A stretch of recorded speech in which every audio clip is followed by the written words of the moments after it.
Before history began, before any kingdom had walls or kings had names, the world was broken into vast untamed lands called the Shattered Earth.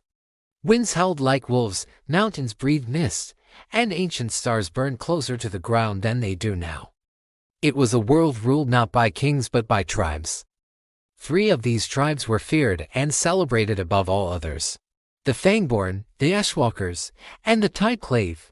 The Fangborn lived in the deep crimson forests where the trees grew twisted and predatory. They painted their faces with blood-red clay and believed that every warrior carried a beast spirit inside them. Their hunts were legendary, swift, brutal, and sacred. The Ashwalkers wandered deserts of black sand that shimmered like obsidian. They were nomads, tall, cloaked in gray, and they spoke to the spirits of storms. They believed lightning was the laughter of their ancestors. Their blades were forged beneath thunder, their rituals illuminated by volcanic fire. Far to the west, atop cliffs carved by tidal storms, lived the Tideclave. They were masters of water, stone, and tide. Their homes clung to the cliffs like nests of birds, and their warriors wore armor made from the ribs of sea serpents slain long before memory. They sang to the ocean, and sometimes it sang back. But the tribes lived apart, separated by distrust older than language. Each believed the others too wild, too dangerous, too cursed to trust. Yet a force was coming older than the earth itself that would make enemies into allies, or wipe them from existence. It began with a tremor, small, then stronger. The sky darkened, then tore open like a wound. From that tear descended colossal shapes, obsidian-winged creatures called skybreakers, monstrous beings spoke, and of only in the oldest forbidden stories. They were not beasts of flesh. Their bodies glowed with molten cracks, their eyes like to burning moons.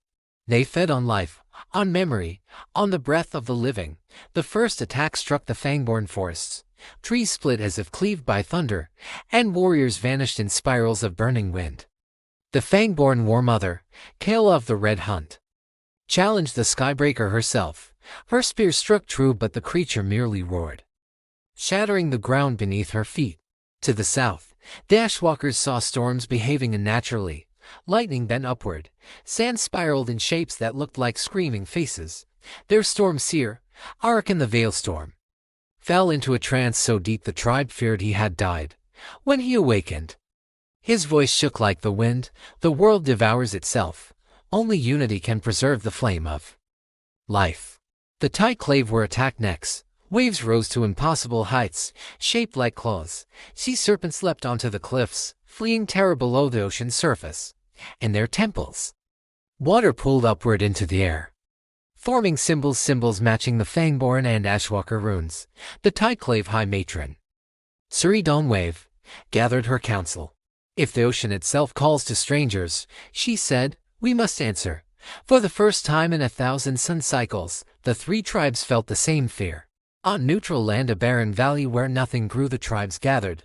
Warriors circled the site, ready to strike if anyone made a wrong move. Kayla of the Fangborn arrived first, scars glowing with crimson paint.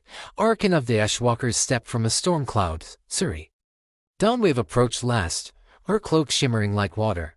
Their meeting was tense. Kayla growled, your people smell like ash and salt. Why should we trust you? Arkan replied calmly, because your forests burn, Hunt Mother, and you cannot slay fire with teeth.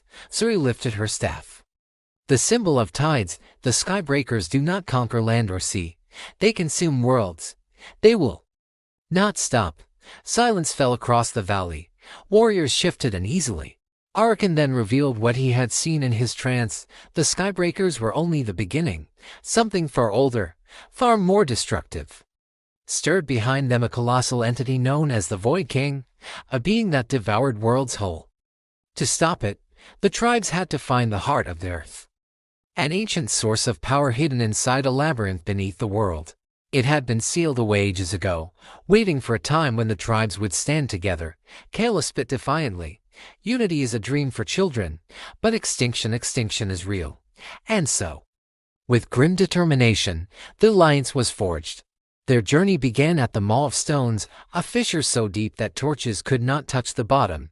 They descended on braided vines, torches in hand, surrounded by eerie whispers rising from below. Inside the labyrinth, The walls pulsed like living veins. Strange runes glowed with each step. Echoes followed them, but not their own. Fangborn scouts led the vanguard, sniffing for danger. Tideclave guardians mapped paths using droplets of water that floated toward unseen air currents. Ashwalkers summoned sparks to light the darkness, but unity was fragile. Once, a Fangborn warrior stumbled into a shadow trap. Suri saved him with a burst of water magic, but Kale lashed out, angry at showing weakness.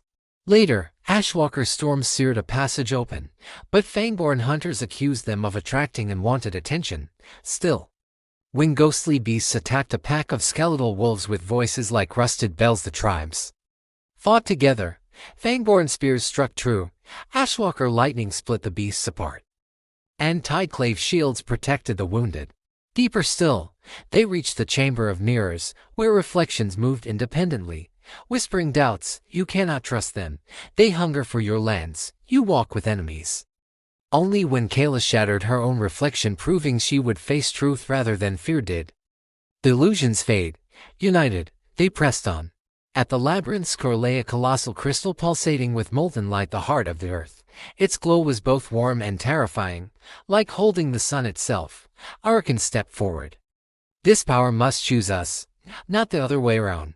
But as they approached, the chamber cracked. The sky above split open even deeper. Unleashing the true terror, the Void King descended. He was vast, taller than mountains, a living darkness swirling with stars that had died long ago. His voice echoed through reality. World of the wild, your time is done. The tribes trembled. Even Kayla hesitated, but Suri Dawnweave raised her staff, calling forth tidal storms. Kayla roared, her beast spirit flaring. Arakan unleashed lightning that scorched the darkness.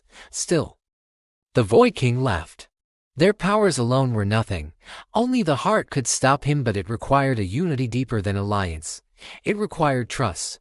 With shaking hands, Kayla, Suri, and Arakan touched the heart at the same time.